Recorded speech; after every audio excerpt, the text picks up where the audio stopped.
Hello, everyone, and welcome back to Future of the Yoga Teacher, a panel series presented by Embodied Philosophy. Before we get into today's panel on the yoga teacher as spiritual guide, I just wanted to tell you a little bit about Embodied Philosophy if this is the first time that you're tuning into our programming. So Embodied Philosophy is an online community and educational platform for Eastern philosophies and practices.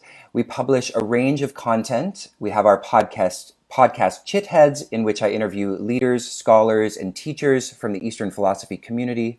We present online courses, conferences, and seminars, all of which you can learn about on our website at embodiedphilosophy.com. We have a new yoga philosophy talk coming up tomorrow that is taking place with Professor Graham Schweig. Let me just pull up that image for you. So this talk, which is called The Supreme Secret of Yoga, is a talk on the Bhagavad Gita presented by, again, Professor Graham Schweig, and you can learn more about that or register at embodiedphilosophy.com/yoga seminar. We also have just recently released all of our writings as a monthly online journal called Tarka. And our latest issue is on the Divine Feminine, and you can find out more about that on our website. We also have a private Facebook group for our community called Embodied Philosophy Forum.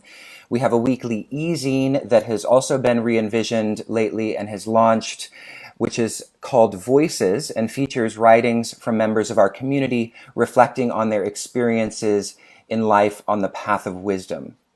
So there are many ways you can learn more about us and get involved. So if any of that piques your interest, please don't hesitate to check out our website at embodiedphilosophy.com. Okay, so let's get into today's panel. So Future of the Yoga Teacher is a panel series, and this is the fourth panel.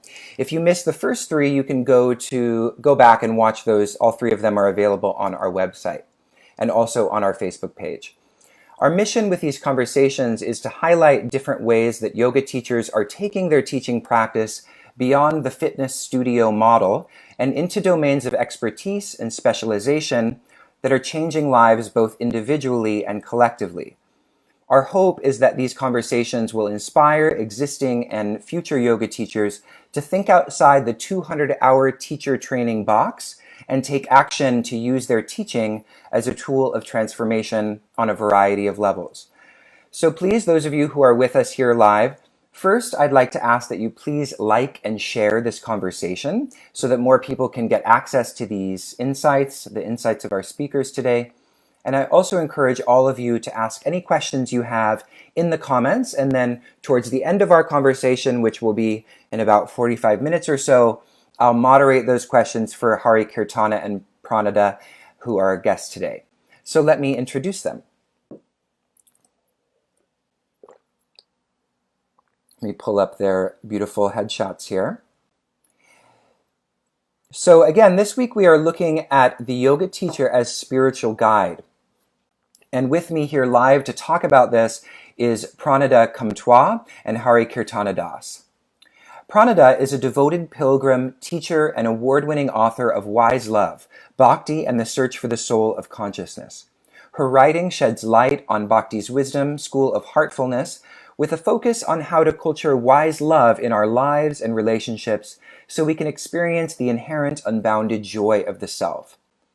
At 16, she met her teacher, A.C. Bhaktivedanta Swami, and began her lifelong study and practice of Bhakti. The wisdom of her teaching grows from living for 20 years as a contemplative in Bhakti ashrams, and another 20 years raising a family and running multi-million-dollar businesses. Pranada is an activist in women's spiritual empowerment. She has always been deeply affected when witnessing the dehumanizing of women. She was the first to speak up for gender harmony in the modern Bhakti tradition and successfully organized global steps against gender injustice. Her writing has appeared in Integral Yoga, Rebel Society, Elephant Journal, Tattooed Buddha, and the books Journey of the Heart, Bhakti Blossoms, and Goddess, When She Rules. That's the subtitle of the book, Goddess. She is a featured speaker in the film Women of Bhakti. Her debut award-winning book, Wise Love, Bhakti and the Search for the Soul of Consciousness, is a concise handbook of The Essence of Bhakti Yoga, and you can find it on Amazon. Our other guest today, Hari-kirtana Das, is an ERYT 500-hour yoga teacher who has been practicing yoga as a spiritual science for the better part of 40 years. He's also the author of In Search of the Highest Truth, Adventures in Yoga Philosophy, a book that makes the esoteric teachings of the Yoga Sutras and the Bhagavad Gita accessible to yoga teachers and practitioners alike. Hari is on the faculty of numerous yoga teacher training programs, as well as the leader of his own Bhagavata Sevaya. Am I pronouncing that right? Great. Bhagavata Sevaya, School of Yoga. His passion for critical thinking and meaningful dialogue, along with his keen sense of humor, inspires people to explore the relevance of yoga's ancient wisdom to life in the modern world. His mission is to offer knowledge, tools, and resources to help people live deeper, richer, and more meaningful spiritual lives. You can learn more about Hari on his website, Hari-kirtana.com. All right, so let me move this image out of the way here and pull up the lovely faces of my guests and make sure you can hear them. All of these fun technical details. So hello, Hari and Pranada. How are you today? Hi, Jacob. Good morning. Well, thank you. All right, thanks. How about you? I'm great. Good morning. And glad to be here. Yes, thank you so much for joining me. I'm Thank glad you for we got having me. all of our technical issues out of the way, and here we are together, and everything looks fine. So, to first begin the conversation, again, I mentioned for those that are just joining us now live, we're talking about the relationship between teaching yoga and being a spiritual guide, and the nuances of that intersection. And so, before we get into the deeper questions, I'd like us just to kind of define our terms and start out by what we mean both by spiritual and what also we mean by a spiritual guide. So, Pranada, do you want to start with that question? Sure. For me, understanding spirit has to do with understanding the self. And of course, I didn't come to that conclusion on my own. I've been studying the Bhagavad Gita and the Bhagavad Purana and other bhakti texts for quite some time. And I think when we speak about spirit and we speak about the self, we can also turn to the Yoga Sutras, and which is, I would say, a basic text for the yoga and asana community, and understand that the asana and the 8 limbs of yoga have to do with controlling the mind to come to the point to connect with the true self, beyond the false ego, the mind, intelligence. And in order to do that, we have to understand who is the self. So the self, according to all the classical Indian texts, is a unit of consciousness. It's a spark of spirit. And we understand what consciousness is when we see sentience. So anything with awareness is a unit of consciousness. So just see how different we are as thinking, feeling people to a table, the monitor, these material elements. So if we can just simply understand spirit means sentience, which is consciousness, then we've arrived at spirit. That's a very simple, tangible way we can identify spirit. So when we see ourselves as thinking, feeling, willing people, as unit of spirit, we want to get to who we are, and that's what yoga really is meant to do. Who we are and why we're here, what we're meant to do. Would you like to add to that, Hari K? I think you covered it pretty well. So just to elaborate a little bit or put the same idea into my own words, what we mean by spiritual is the distinction between consciousness proper and that those things we are conscious of, including our bodies made of matter, the mind that is constantly changing, the intelligence that makes distinctions between what we think is right or wrong or good and bad, and the ego that tells us that our identity is a combination of all of these things. When we're able to make that distinction between consciousness, our own experience of consciousness, and that which we are conscious of, then we are on the first stage of making that distinction between spirit and matter. And a spiritual guide is someone who can help us to make that distinction and then go deeper into the spiritual experience, through which we not only experience ourselves as spiritual beings, but we also understand the original divine nature of the world, or how the material world is a transformation of spiritual energy, and how by engaging with the material world in a spiritual way, the world itself regains its original spiritual nature. So I'm hearing this kind of classic distinction between like the observer and the observed. So if I'm understanding you correctly, then what you're saying is that the spiritual guide helps the seeker to disentangle themselves from their own projections or what they project themselves to be. Is that correct? So there's, so for example, my emotional, congestion is also something that I observe, and my misidentification with it is sort of part of what needs to sort of be resolved. Is that correct? Yeah, I think so. In the Bhagavad Gita, which is an excellent source of transcendental knowledge, we hear that a person who is bewildered by the influence of false ego, ahamkara, thinks that they're the one who's making everything happen. Aham, I, kara, doer. So the very word for false ego means I think of myself as the doer. And the reality, according to the Bhagavad Gita, is that everything we think we are doing is actually being done by the interaction of different elements of material nature, and we mistakenly identify with that material nature. So that includes the emotional cloud, I think is the word that you use, the phrase that you use. Our own, psychology is part of that.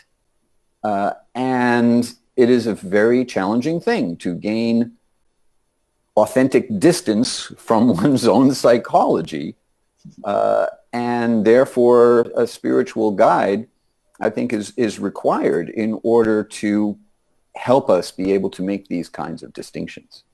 Just one quick comment, Jacob, is you just said, Hari-K, your authentic self. So that's a very wonderful term, and it's, I find, often misused to mean a healthy psychology. I should become myself with a healthy psychology. Unfortunately, that has nothing to, a healthy psychology has nothing to do with our genuine, who we are. It is still a manifestation of, like Hari was saying, the interaction of the modes of nature and material energy. And we're not going to become liberated. Now, of course, by defining spirit, what we're really trying to get at is solving some really serious problems, suffering, continued stay in the world. All in classical Indian thought looks as that we're reincarnating repeatedly into bodies, different types of bodies. So we have in front of us as thinking people a responsibility to reflect on this and say, well, how do I, if this is true, and it appears to be a communal thought in sages and seekers and saints, then how do I deal with that? And that's why it's important to define what spirit is and who is capable of giving us spiritual guidance, that we can get very sidelined into healthy psychology, into doing what feels good and what just works for me, and I can take from 15 different places and make my own path. It really doesn't work like that. There's a science, there are laws of nature, there's laws of spirit, so to speak, although spirit runs on love, not on laws.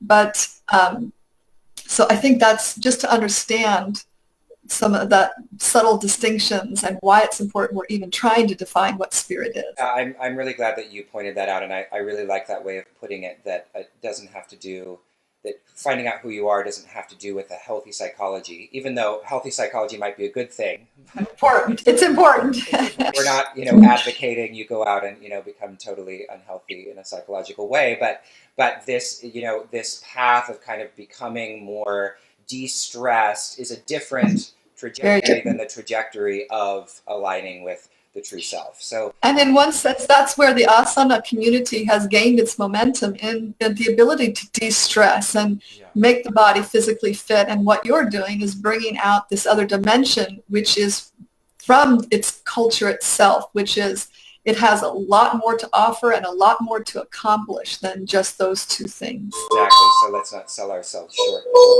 Yeah, we can take full advantage of the whole thing. Yeah. Okay, so now next question. Why would someone, want, or what is that sound? Oh.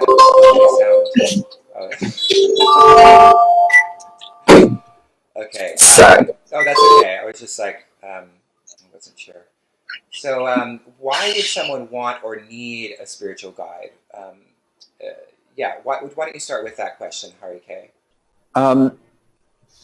I think the answer to that question is a continuation of exactly the thing that Pranada was speaking about. One of the arguments against pursuing yoga from a spiritual perspective, or thinking about yoga as a spiritual path, is that it can lead, if not guided properly, to a very unhealthy psychology. And we've seen all manner of examples of how pseudo-spirituality, I'll call it, results in a variety of unhealthy psychological states. And it can be something as simple as spiritual bypassing, acting on the basis of some ideal that you think you ought to be, and therefore invalidating perfectly valid feelings or neglecting activities that should be undertaken, etc. It is precise, they don't call spiritual life a razor's edge for nothing. And if you want to find your way to some place you've never been or haven't been to in so long you've simply forgotten where it is, then it just makes more sense to accept the guidance of someone who's been down that road and knows the destination that you are moving towards. It's really just as simple as that. In any other situation, you would go with a guide. You don't climb Mount Everest without a guide. If you do it by yourself, odds are you either won't get very far or you'll get hurt. So then what would your response be to that? Because I feel like this is becoming a common refrain that I don't need a teacher. This is my own internal journey and I can get there on my own. How would you respond to someone who has that kind of objection? The lawyer that represents him or herself in court has a fool for a client. Similarly, the person that they are the only teacher they will ever need has a fool for a student. You cannot get past where you're at if you simply rely on yourself teaching you from where you are at. Now, that doesn't mean you don't use your intelligence to analyze the teachings that you are being given.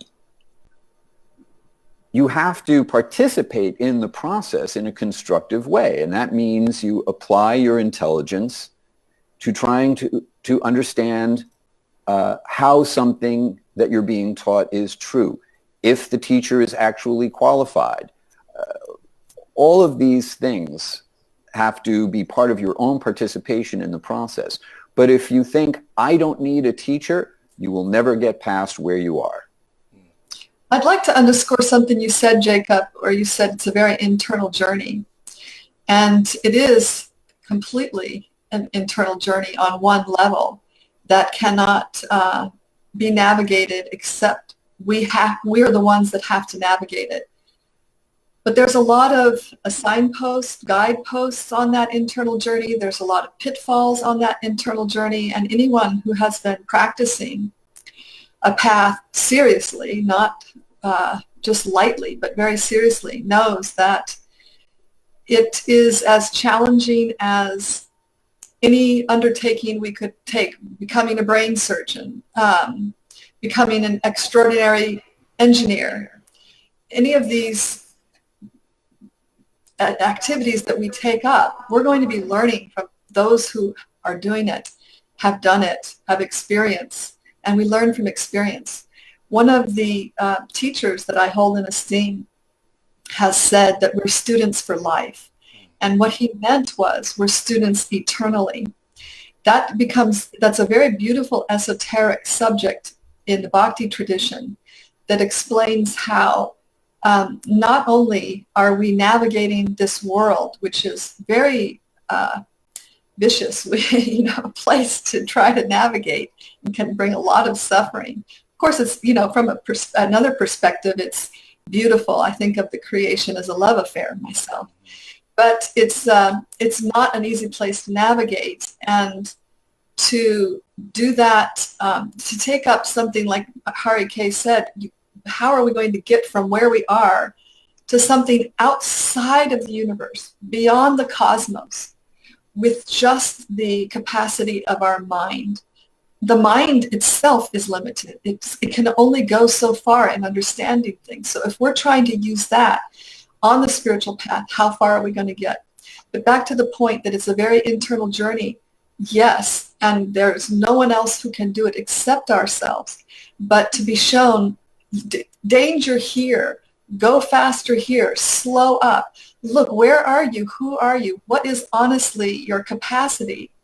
We're not necessarily a good judge of that ourselves. So if we don't even want to think of the yoga teacher as a spiritual guide, we could also use another term as mentor. And I like that idea because it loosens some of the baggage around guru and teacher that sometimes is rightly there and sometimes it's just a misunderstanding of what those terms are and what these individuals, what they can offer us in our life and on the spiritual journey.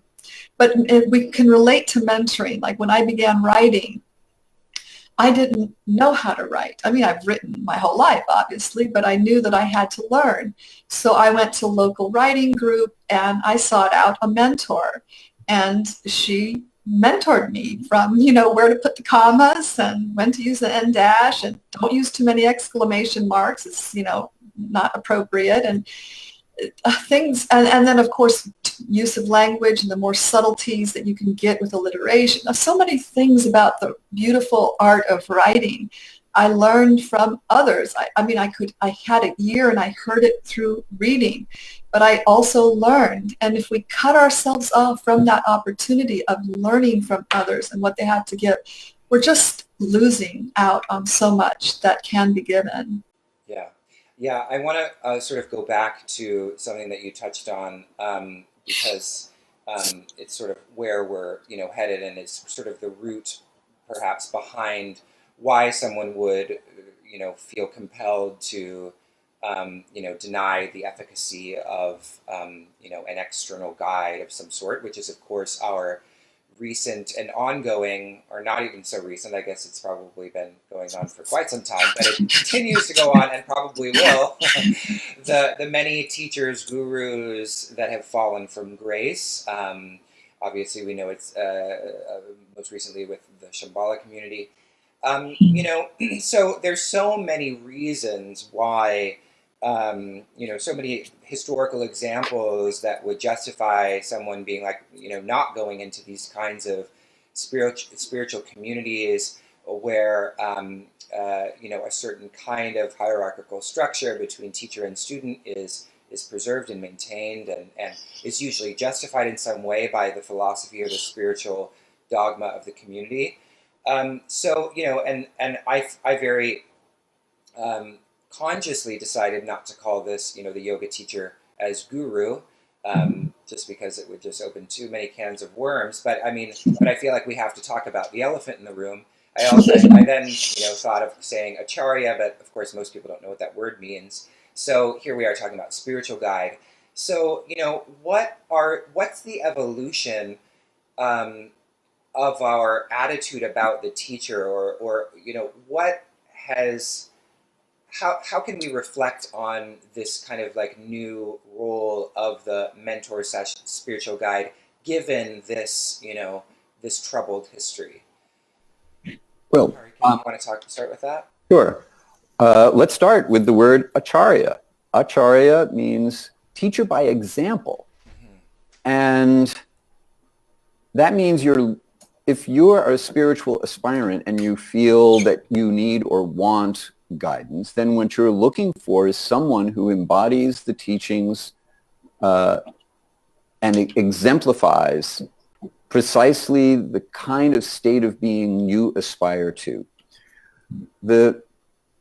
A good way for someone to gain some sense of what it is they're looking for in a spiritual mentor or guide is the traditional wisdom texts of yoga. Specifically, the Bhagavad Gita works in an elliptical pattern. And very early on, Arjuna, who is hearing the wisdom of the Gita from Krishna, asks Krishna, how do I recognize someone who has the qualities that you've just described, after Krishna describes someone in transcendental consciousness or alludes to someone in transcendental consciousness? And then Krishna gives a whole shopping list of characteristics that one can look for. How does this person walk? How do they talk? How do they interact with others? What is their mood? This makes up a good portion of the second chapter in the Bhagavad Gita. And then he will come back to this idea again in the third and fourth chapters of how do you recognize someone who has received an authentic spiritual teaching and is actually living according to those teachings. That's the person that you can have reasonable faith in as a spiritual guide. So that's the first thing. And then the second thing, just very briefly, is that we have a mistaken notion that to accept a guru means to surrender our power, to give up our agency in the relationship and simply do what we are told without question. And that's a false assumption. That's a bit of psychology that an unscrupulous person might play on in order to exploit a unbalanced power dynamic in a guru-disciple relationship. I'll put that in quotes because that's not actually what the relationship is. It's a collaboration between the guru and the disciple. The disciple accepts the practice prescribed by the guru and seeks to be of service to a spiritual mentor. But the spiritual mentor also has to see themselves as the servant of the disciple. And in this way, it's a two-way street. It's not just a matter of disciple surrenders all power to the guru and the guru takes complete control of every aspect of the disciple's life. It's a much more collaborative relationship than that. Pranada, do you want to reflect on that? Well, I was thinking practically in terms of the topic we're on, which is yoga teacher as teacher. And for those yoga teachers who have progressed in their teaching, where they themselves have been compelled or pulled toward the deeper aspects of yoga, beyond the asanas, and what yoga can offer in life, they're going to be naturally desirous of sharing the wisdom that they're gaining. So they're automatically becoming mentors and teachers. And we can talk about the theory of it, But in practice, it's happening, and it needs to happen. It's important for these people to take a role in the community and with the people that they're working with to help them and to keep the soul in yoga, or put the soul back in yoga where it may have been removed. And that requires the people in the field doing the work, doing that. So we can try to keep hands off and, oh, it's nasty business, this guru business. But it really, it's the same thing when you talk about any institution, political, social, educational. You're going to have people that don't live up to the standards that we hope for and wish. And then there are those that are. So we need to search out those honest, genuine people, and we need to be them ourselves. That's important. So here the yoga teacher is seeing, wow, there's so much more to the yoga tradition than healthy psychology and a strong body and being able to move in all these ways and calm the mind. Yeah, calming the mind is absolutely crucial on the spiritual path. And after the mind is calmed, what happens? Well, the whole world opens up, and that's why we need a guide, because we're entering into new territory. So as much as we may not like mentors and teachers, we actually do. We live by them in all spheres, always. And I think it's really important for the yoga teachers to become empowered as teaching more than the asanas, but dhyan and dharana and going further. But how do they do that? Well, not only do they have to be moved themselves in their hearts, but they have to actually know the tradition, and they have to actually be exposed to the genuine teachings of the sutras, the Bhagavad Gita, and for the Bhakti tradition, the beautiful Bhagavat Purana, which is known as the postgraduate study of the Bhagavad Gita, which is really a beautiful offering that Bhakti brings into the yoga community, is that, wow, the Bhagavad Gita has been looked at for centuries, millennia, as an extraordinary book in spiritual matters, psychological matters, navigating the world in a pious way, all of that. And we have recently translated into the English language the Bhagavat Purana, which is the postgraduate study of the Gita. So these texts are important for yoga teachers, and they will inspire and bring so much more richness into the yoga asana community. I'd just like to add something very quickly, specifically since we're talking about yoga teachers as spiritual guides. Another very valuable book, Falling Upward by Richard Rohr. He talks about the two halves of life and how what we do in each of those halves of life is different. In the second half of life, one serves one's community by offering a kind of dispassionate wisdom that is generally not available to people who are still in the first half of their lives. So for yoga teachers who are still in the first half of their lives, what I recommend is a level of study, as Pranada has recommended, and then sharing your journey with others as you go. And then the second thing a younger yoga teacher should do is get old. I highly recommend it. People think that it's maybe not such a good thing, but actually it can be very, very valuable, because once you've had some time to experience life's lessons and try to see those life lessons through the lens of yoga, then you can offer something of even deeper value. And so it becomes more like mentoring or teaching when you've had time for things to go wrong in your life.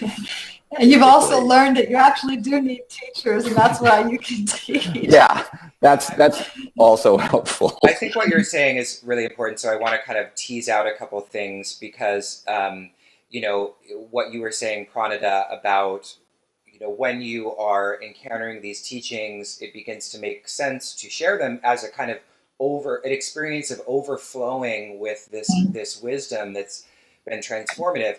But then Hari K, of course, is pointing out the hard truth that most yoga teachers today are very young, right? People do it as an alternative to a dance career, or they they really looked up to their yoga teachers, so they want to be a yoga teacher. So we have people in their early 20s who are doing a 200-hour teacher training, sometimes after only a couple of years of practice, and then all of a sudden there's this expectation that they should sit down in front. And in some actually teaching communities, I won't mention any names, it's almost they are compelled to. They have to do a Dharma talk. That's the structure of the class, and so there's this like disingenuousness, or this or sharing from a lack of a realized place. That then becomes kind of associated with what it is to be a spiritual guide as a yoga teacher. Part of the reason why my inspiration behind embodied philosophy was to, of course, not to age you guys, but to share the wisdom of those that are senior, to me. And there are so many, and oftentimes we don't see those teachers in the yoga studio unless they're doing a kind of yoga studio circuit. So, there's so many places we could go with this, but Hari K, I heard you sort of, prescribing a kind of, what's the model of preparing yoga teachers to be capable of sharing this wisdom, given that the 200-hour teacher training is just not going to do it? And I know you're already sort of talking about that, but I'd like to kind of go a little deeper with that. Sure. There's absolutely nothing wrong with giving a Dharma talk if you are a relatively young yoga teacher and relatively new to traditional yoga wisdom and yoga wisdom texts. The way to do it is very, very simple. You study yoga wisdom texts with some guidance from someone who is familiar with that text. And then when you come and teach your yoga class and you sit down and speak for just a few minutes before everyone in the class gets moving, here's how you structure your Dharma talk. It's very simple. This happened to me. You may have had something like that happen to you. I looked at this experience through the lens of transcendental knowledge, some aspect of the Gita or the sutras or some authentic yoga wisdom text. It transformed the experience for me in this way. And we can all have that kind of transformative experience when we look at such experiences through the eyes of yoga. That's it. 5 parts. You can do it in 5 minutes. And it even has mudras. This happened to me. You might have had the same experience. Transcendental knowledge. It changed everything for me. It can change everything for all of us. Wow, that was the fastest workshop on how to give a Dharma talk I think I've ever heard, and it was so amazing. Thank you. You're very welcome. Pranada, do you have any thoughts on this question of, yoga teachers preparing themselves for giving Dharma talks? No, I think it should, well, one thing I will say is that it should come genuinely and naturally, honestly and humbly. And four very important qualities to guide us on the journey as people who are imparting knowledge of any kind, but especially when we're talking about something so important and personal as a spiritual journey. I can't overstate that, and I will speak from the wisdom of long years and hard lessons learned, that we need to know where we are on the path before we can start taking or assuming roles or assume we can guide people. So it requires learning and hearing from those who are more knowledgeable and are steeped in the tradition themselves, perhaps by those who are very seriously practicing. And then we can take that wisdom out according to our capacity, our interest, our ability. But I think that the teacher needs a teacher. And whether it would be very helpful that, and even teachers, yes, have teachers. Even mentors have mentors. None of us will ever really be alone on the journey, as internal and private as it is. Yeah. So, I think we're already segueing into this question, or it's sort of, underneath the surface here, which is, what are the pitfalls that a spiritual guide should look out for? I'm thinking of yoga teachers and the propensity to kind of become a little bit intoxicated by the affection of your students in one way or another, or to think that you've got all of the wisdom right here in your pocket and there's nowhere else to kind of, move towards. So, in your experience, what are the kind of pitfalls that you encounter and how can we avoid them? Holier-than-thou Ness is definitely a pitfall to be avoided. This is also one of the things that makes getting old helpful. I'm quite sure that I was afflicted with a very bad case of holier-than-thou Ness as a younger person. Yeah, believe it, it's true. Anyway, and so that is certainly something to watch out for. We can very easily fall prey to that kind of spiritual egotism. And, as far as the affection or attention that students may give us, you have to have healthy barriers, healthy lines. It's up to you as a teacher to define the parameters of the relationship. It also helps to be in a relationship with someone who you think is just like the coolest person on the face of the earth, and therefore it would never occur to you to do anything that would undermine that relationship. So that's also helpful. It's certainly been helpful to me. You're talking about having a partner? Mm-hmm. Yeah. For me, that's been really an essential part of whatever success I may have had thus far as a yoga teacher and as a spiritual guide, to the extent that there's actually any distinction between the two. I actually don't make that distinction. Pranada, same question for you. Don't have any comment on that. Okay. So, all right. So now we're getting sort of toward the end of our questions here and our conversation. So I just want to remind everyone who's watching to please, if you have questions, ask them now, because I'll be looking at them shortly and moderating them for Pranada and Hari-K. So if you have any questions that you'd like to share, please ask them in the comments, and I'll look at them in just a moment.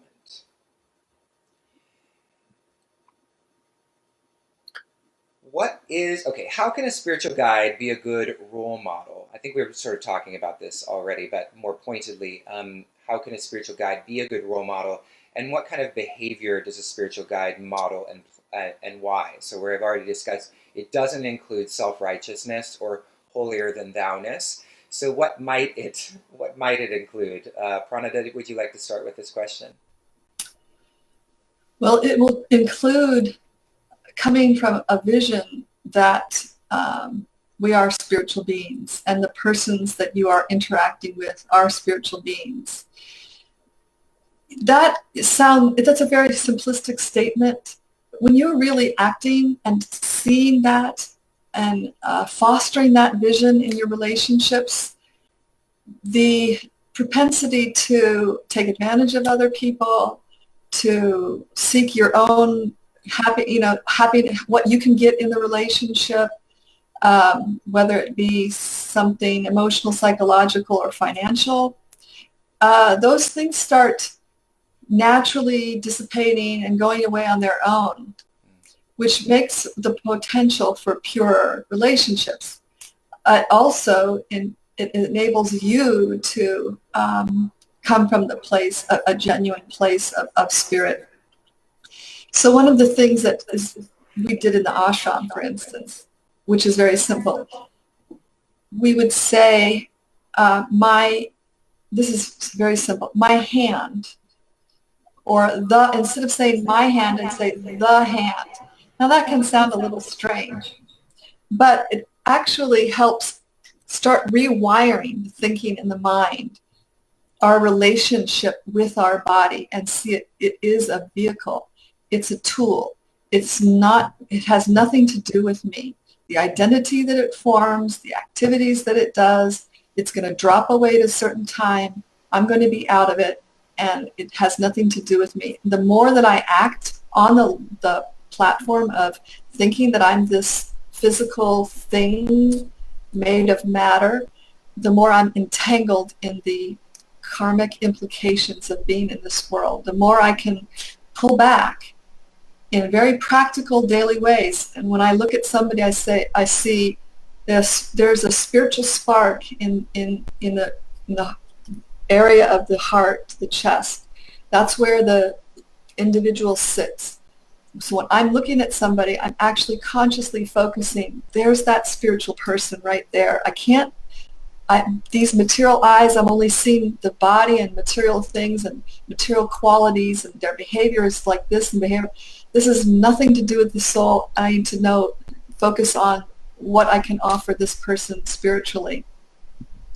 So I think that's something very practical. Sometimes it sounds a little strange, but it is a practice. That's what spiritual life is. It's starting to practice starting to put into practice the theory, the hypothesis. And we can do that very simply, like I said, starting to distance ourselves from the body and to start seeing individuals on a spiritual platform.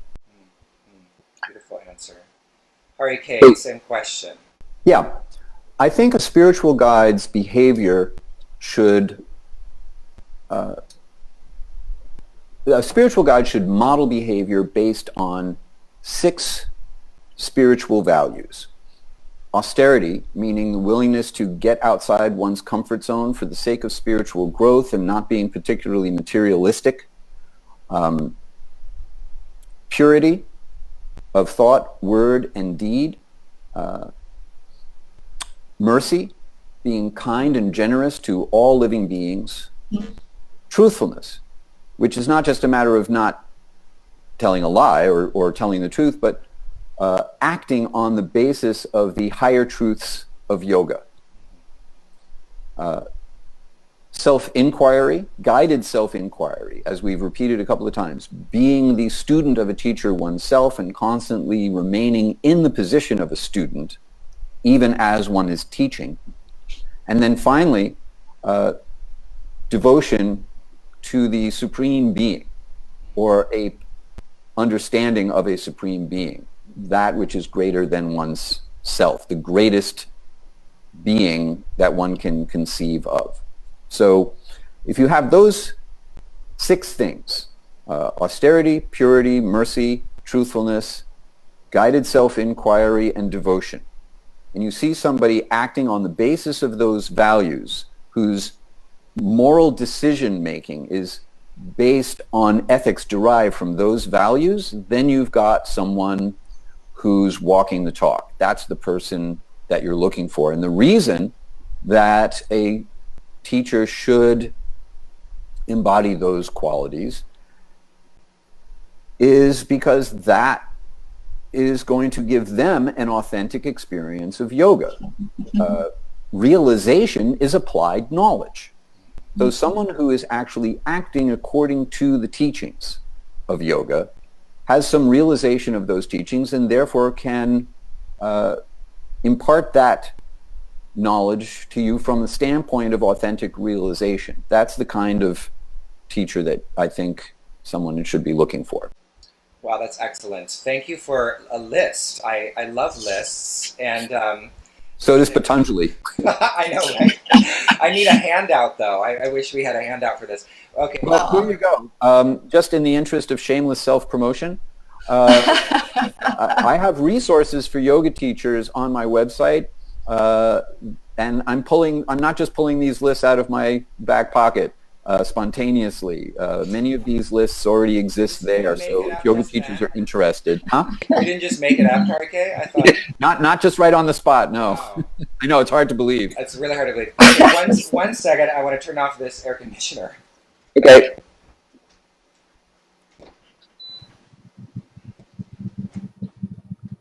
Oh, the beauty of life. Yeah, because you weren't sweating enough. Well, I mean, I thought it came on, and I thought I had turned it off already. Okay, so one more question, and then if anybody has any questions for Pranada and Hari-K, then I will go to those next. So, what is the objective of spiritual guidance for both the guided and the guide? I think we know this answer, but let's wrap it up with where we started. Well, Patanjali speaks about focusing the meditation on Ishwar Pranidhan. And Hari-K just brought that up, that we have a source. We have a divine other. We're not alone. We haven't been self-created.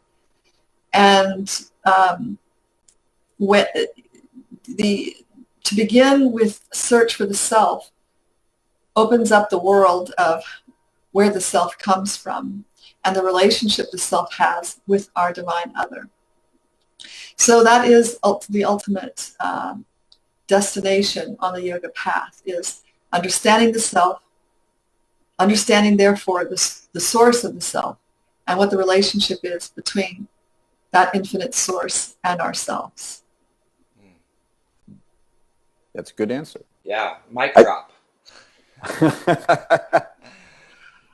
I think staying with this idea of linking to supreme divinity, the objective for both the guide and the guided is to become an instrument of divine will.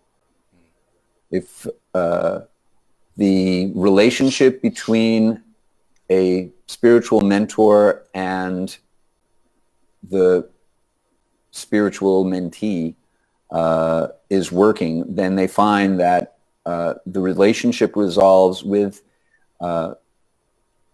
each party being engaged in service to the highest truth, motivated by love.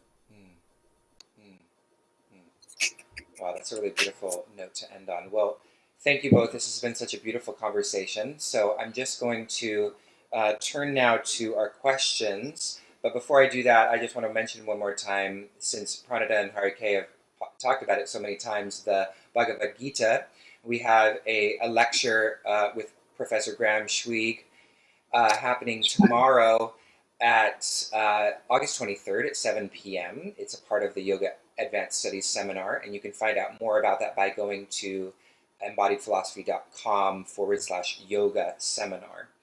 Okay, so let me just turn here to see if we have any questions. Oh, lots of comments, okay. Hello from Virginia. Hello, Anna. Hello, Lisa. Hello, Rebecca. Hello, yes, Michael, okay. The deconstruction of designing a Dharma talk is extremely beneficial. I do that in my classes today, but sometimes I feel I go a little too long. Thank you for that. Okay, this is a question from Lisa Strobel. Lisa says, how do you know when you need a new mentor? Is it safe to go on gut feeling, or is that ego? That's a good question. Who'd like to answer that one? Pranada, go for it. You go, Hari. Okay.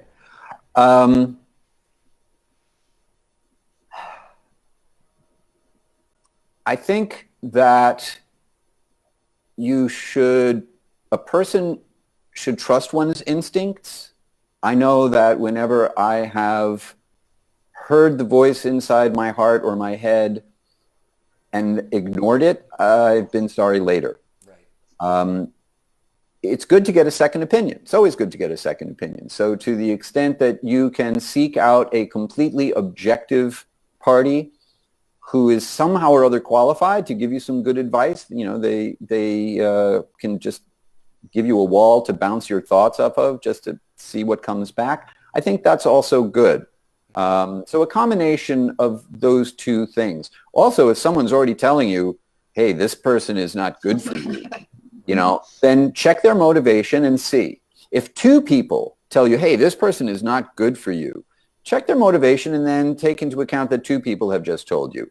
If three people tell you the same thing and their motivation is pure and they're not biased by the fact that you're going down a path they wish you wouldn't because that way they won't get to hang out with you anymore or something like that, you need to take that seriously. This is the Arlo Guthrie, Alice's Restaurant School of Discernment. When three people tell you, etc. Why don't I know that illusion? Because you are too young. Oh man. The other thing is checking one's own motives. Obviously, it's important because the spiritual journey is a personal journey. We have to look at ourselves and say, what is it about the teacher that is disturbing me? Are those valid, or is that just some personal preference? Yeah. Of course, the relationship between the guide and the student is very personal, so it has to be a happy relationship, a working relationship, one where you feel connected and not distanced or uncomfortable in some way. So it could be even from that level, it doesn't work just because it's just a simple practical reason, and it's time to look for someone that can guide you more. But as we discussed, so many of the teachers in the yoga community are younger, even in their 30s or 40s, younger in terms of understanding the yoga philosophy, yoga theology. Maybe it's time, because you're progressing further than the teacher, for you to look for teachers that have gone further along. And that is definitely something that happens on the spiritual path, because we're each going at a different pace, at our own pace. And there are higher and higher levels. So sometimes we need teachers that have gone further. Yeah, that's a great answer. Yeah, good advice. So this one is from Marianne. This is looks like our final question. Unless somebody else has one, go ahead and ask it now. Marianne Marvel. Ooh, I love that name. There is a lot of information about yoga and philosophy. What would you recommend to start by narrowing our search? Well, read embodiedphilosophy.com's. You have two authors on this show. Exactly. We have two authors here who have both published books. And how did you find your own voice or style teaching yoga classes? Thank you. It's been a very interesting conversation. Okay, so two questions. One, what would you recommend to start with? I feel like I know what your answer is going to be. And how did you find your own voice or style teaching yoga? You should start with Pranada's book, Wise Love. That's one thing. I also wrote my book specifically to respond to this need, that people need an entry point into understanding yoga philosophy and how it can practically be applied in your life. Why ancient yoga wisdom is still relevant to life in the modern world. So you have two resources there. I also read that book, so I can attest to its greatness. Thank you. No overstatement there. As far as finding my own voice as a teacher, it's just practice. It's you just find what works for you. I'm a natural extrovert, frankly, and a frustrated stand-up comedian. My background before I taught yoga full-time was also in various training careers where I was involved in. I found I had a natural aptitude for getting ideas out of my head into someone else's. So all of that just kind of came together.